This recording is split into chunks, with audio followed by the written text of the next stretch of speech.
Hello guys, কেমন হবে যদি এমন দুটো প্লেয়ারকে মুখোমুখি করা হয় যাদের মধ্যে একজন কিনা প্লেন থেকে এনিমি মাটিতে ল্যান্ডিং করার আগে এনিমি ফুল স্কোয়াড মাটির সাথে ধূলিসাৎ করে দেয় এবং অপর পাশে এমন একজন প্লেয়ার আছে যে কিনা তোমার নিঃশ্বাস নিয়ে ফেলার আগে কিন্তু এনিমির ফুল স্কোয়াড শেষ করে দিবে। তো আশা করি আমার কথা শুনে তোমরা ইতিমধ্যে বুঝে গেছো আমি তোমাদের থাইল্যান্ড সার্ভারের প্রো প্লেয়ার রোক এফএফ এবং মিনা সার্ভারের most dangerous player white triple ফোরের কথা বলতেছি। তো প্রায় 13 থেকে 14 দিন আগে কিন্তু রোক এফএফ আমাদের হোয়াইট ট্রিপল ফোরের আমন্ত্রণে সাড়া দিয়ে থাইল্যান্ড সার্ভার থেকে মিনা সার্ভারে চলে আসছিল হোয়াইট ট্রিপল ফোরের সাথে 1vs1 করার জন্য। তো দেখা যাক এই দুজন প্রো প্লেয়ার মুখোমুখি হলে আমাদের ফলাফল কি দাঁড়াতে পারে। তবে হ্যাঁ, ভিডিওর মজা যদি দ্বিগুণ পেতে চাও অবশ্যই কিন্তু তুমি এখন যে কোনো একজনের সাপোর্টে চলে যাও। তো এখানে কিন্তু আমি রোক এফএফ এর সাপোর্টে, তোমরা কিন্তু কমেন্ট সেকশনে জানাও যে তুমি কার সাপোর্টে। তো এখানে কিন্তু আমাদের ম্যাচটা স্টার্ট হয়েছে কিন্তু শিপইয়ার্ডে। তো দেখা যাক এখানে আমরা হোয়াইট ট্রিপল পরে কিন্তু ক্যাম্পে আছি।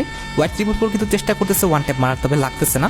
3-4 বার মারতে কিন্তু একবারও কাজ হয়নি। এখানে কি হবে দেখা যাক। এখানে কিন্তু আমাদের রোক এফএফ কিন্তু রাশ দিয়ে দিচ্ছে। তো দেখা যাক ভাই, ফার্স্ট রাউন্ডে কিন্তু হোয়াইট ট্রিপল ফোর আমাদের রোক এফএফ এর কিন্তু ওয়ান ট্যাপ মেরে দিচ্ছে উডপিকা দিয়ে। এবার দেখা যাক সেকেন্ড রাউন্ডে হোয়াইট ট্রিপল ফোর সেই ওয়ান ট্যাপে শোধ নিতে পারে কিনা আমাদের রোক এফএফ। আর এখানে কিন্তু আমাদের রোক এফএফ এর কিন্তু ডিসঅ্যাডভান্টেজ